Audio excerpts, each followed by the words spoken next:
Hola, ¿cómo están? Me llamo Néstor Cuervo.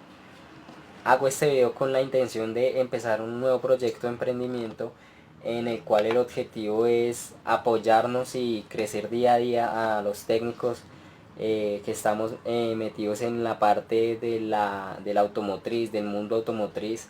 Ya sabemos qué tan amplio es. Me he dado cuenta que uno necesita en muchas ocasiones una ayuda externa y me siento en la capacidad de hacerlo. Entonces voy a explicar unas cositas, voy a empezar a hacer varios cursitos, varias cosas teóricas y prácticas, algunas también, en las cuales mostraré cosas muy sencillas, cosas muy básicas que considero que todo técnico debe saber. Inclusive no es necesario que seas técnico, también puede ser una persona que tiene un automóvil, necesita mirar qué le está pasando a su auto, o simplemente mirar algo en lo que quieras aprender. Bueno, acá ya tenemos los componentes principales del sistema, los cuales son el sensor de temperatura, la unidad de control EQ, el relay y el ventilador. Empezando por el sensor de temperatura, que es este como el que tenemos acá. Sabemos que este es una termoresistencia de tipo NTC. ¿Qué quiere decir esto? Que es una resistencia que modifica su valor de acuerdo a un cambio en la temperatura. Y cuando se refiere que es de tipo NTC, por sus siglas en inglés, Negative Temperature Coefficient, quiere decir que al aumentar la temperatura va a disminuir su resistencia.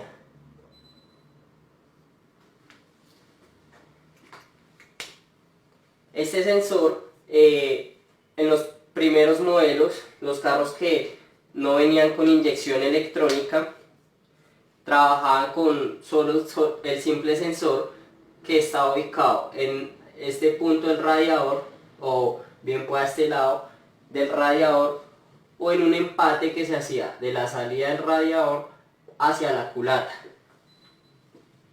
Hoy en día es muy diferente porque ya trabajamos junto con la EQ para que este sensor trabaje también junto con la modificación del ancho de pulso de los inyectores para la inyección de gasolina. Pero bueno, acá nos vamos a centrar simplemente en su circuitería. Tenemos el siguiente componente, que es el relay, el cual es un eslabón más en el circuito. Este funciona como interruptor que por medio de una señal activa un circuito de carga. Este es más o menos así. Viene de todo tipo de tamaños, colores. Estos son unos que tengo ahí de muestra. ¿Cómo funciona esto? En el interior de esta cápsula tenemos un embobinado y tenemos un mecanismo interruptor. Al excitar este embobinado, poniendo acá un negativo y acá un positivo, este va a crear un campo magnético que va a atraer todo aquello que sea ferromagnético. Entonces se va a cerrar este circuito y a través de estos pines va a haber una continuidad. En la parte automotriz, ¿cómo utilizamos esto? Tenemos 30,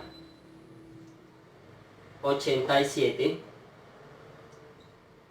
85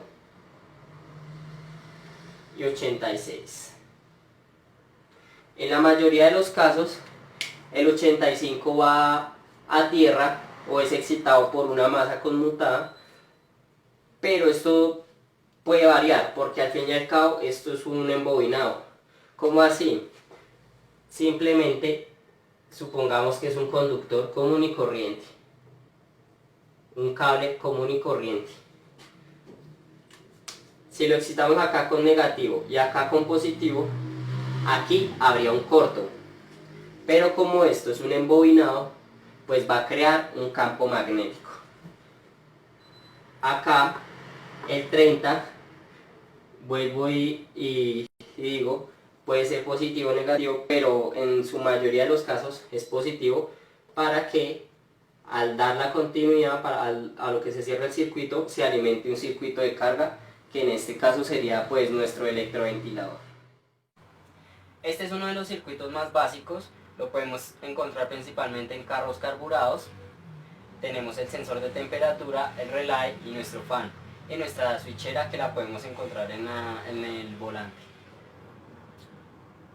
En el sensor de temperatura tenemos una pacha acompañada de dos pines, el cual uno va a masa, a ground, a una masa fija, el cual cuando alcance una temperatura aproximada, cuando el motor alcance una temperatura aproximada de 90 grados, esto difiere entre marcas, entre fabricante, este hará un puente, se creará un puente, pues ya no habrá una oposición a la corriente acá, ya la resistencia será muy baja, y entrará a actuar por medio del bobinado.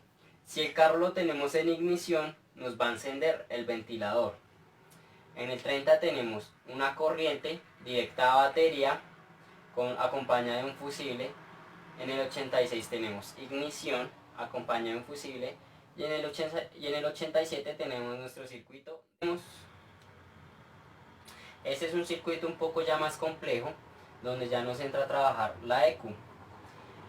La ECU necesita mirar la temperatura del motor, a la que se encuentra el motor, y lo hace por medio del sensor ST. En su mayoría de los casos viene con una pacha de dos pines. Un pin diré, trae 5 voltios y el otro es una masa conmutada. Cuando este alcanza una temperatura promedio 94-96 grados, como lo dije anteriormente, difiere en el fabricante. Esta determina que el motor necesita bajar su nivel de temperatura y excita nuestro relay. En el relay tenemos positivo a batería, tenemos el 86 de ignición, tenemos el 87 que es nuestro circuito de carga y el 85 que sería nuestra masa conmutada. En muchos casos, como por ejemplo Hyundai, tenemos una pacha con 3 pines. Ahí no nos asustemos, puesto que en un pin tenemos 5 voltios ground y una señal que sale para el clúster. En carros como Volkswagen también he visto, en un pin tenemos 5 voltios, en el otro ground, en el otro va para el clúster y otra vez ground. Esto difiere en fabricantes, por esto siempre es muy bueno apoyarnos en los planos del vehículo para dar un diagnóstico más acertado.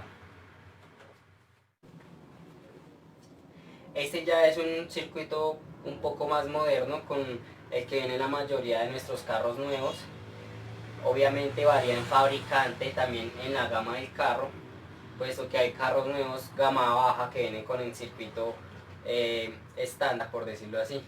En este ya no tenemos un relay, sino simplemente nuestro fan se acciona por medio de una señal PWM.